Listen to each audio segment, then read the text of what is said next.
Álvarez Liévano Lacerda, una compañía que defiende compañías. Somos una firma experta en derecho laboral y tu aliado estratégico en las relaciones laborales individuales y colectivas. Bienvenido a un nuevo episodio de ALCAST, un espacio creado para abordar diferentes temáticas de actualidad e interés en torno al derecho laboral. Bienvenidos a un nuevo episodio de ALCAST, el podcast de Álvarez Liévano Lacerda, donde desarrollamos los temas laborales de interés profesional y académico, y en particular nos encontramos analizando los detalles de la reforma laboral. Hoy nuevamente estamos con Juanita González, abogada de Álvarez Liévano Lacerda, asesora laboral, litigante, docente universitaria. Juanita, nuevamente, muchas gracias por estar. No, gracias nuevamente por el espacio para continuar conversando sobre estos temas de reforma. Muy bien.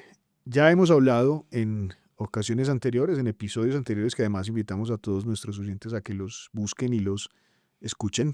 Dos muy importantes episodios sobre el contrato a término fijo y sobre el contrato por hora labor determinada. Y hoy vamos a cerrar esta primera parte, digamos, de la contratación en la reforma laboral, hablando de lo que es la regla general, los contratos a término indefinido. Artículo 47, reformado por el artículo 5 de la reforma laboral, a su vez, valga la redundancia, ley 2466 del 2025.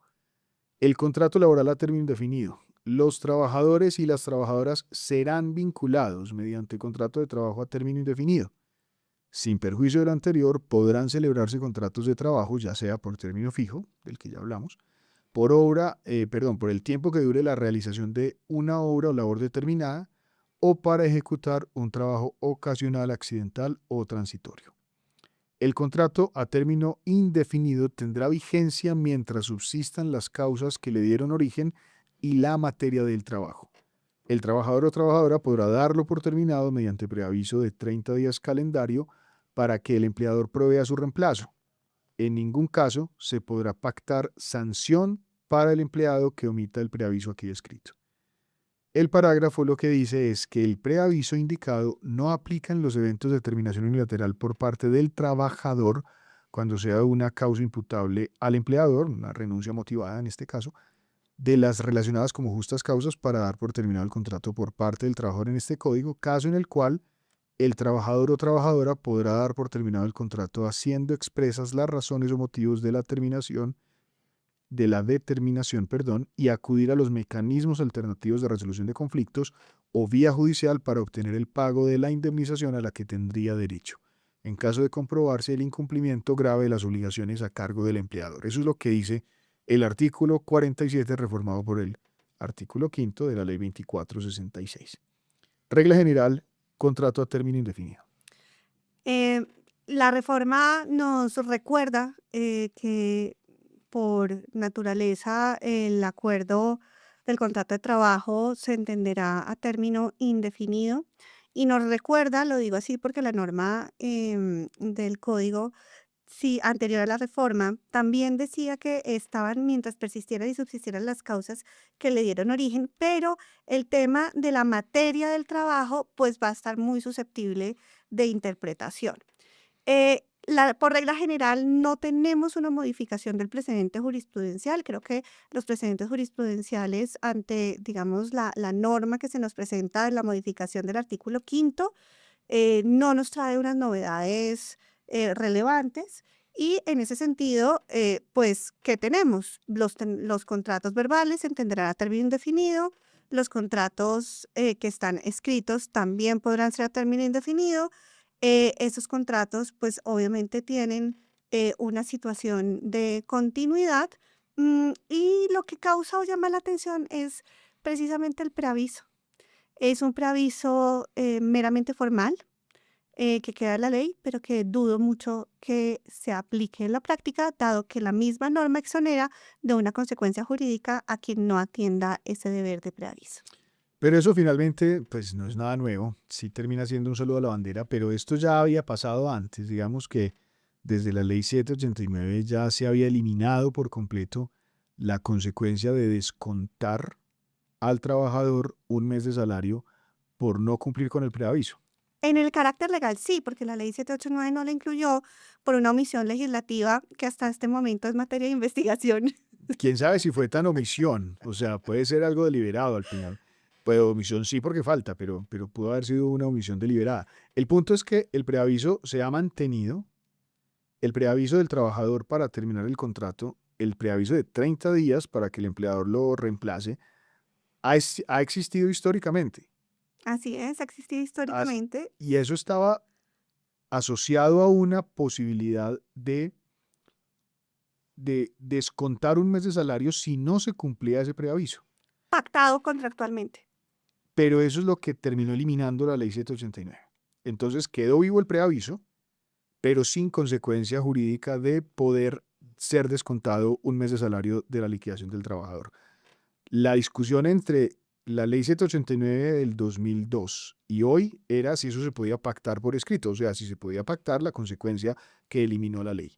Pero viene la reforma laboral a decir definitivamente no se puede pactar. En ningún caso se podrá pactar sanción para el empleado que emita el preaviso aquí descrito. O sea, el preaviso sigue siendo por lo menos nominalmente obligatorio, pero eso no va a generar una consecuencia sancionatoria para el trabajador que no lo cumpla. En efecto, eso ocurrirá por regla general a todos los contratos a término indefinido.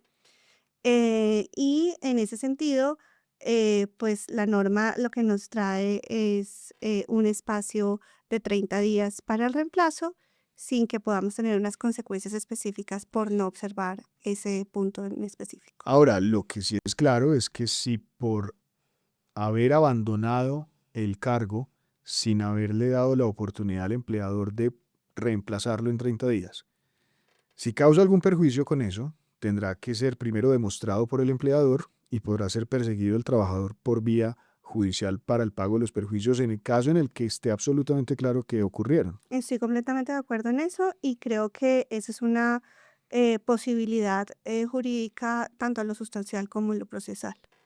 Muy bien. Ahora, algo que es clave y es que la existencia del contrato laboral a término indefinido como regla general no impide o no desdice de la existencia de los otros tipos de contratos que son por tiempo definido, o sea, para ejecutar un trabajo accidental, ocasional o transitorio, el término fijo o la hora o labor determinada. Lo cual reconoce la diversidad que existe en el ámbito productivo y en La los y flexibilidad la que necesitan flexibilidad los necesaria que empleadores. necesitan los empleadores. Pero además yo sí creo que hay algo muy importante para aclarar y es que entonces en este caso, si la regla general es el contrato laboral a término indefinido y se pueden seguir utilizando las otras formas contractuales, lo que sí va a cambiar es que el empleador tenga que justificar, tal vez no en el contrato, no necesita meterlo en el contrato, pero el empleador sí va a estar obligado a justificar cuando opte por una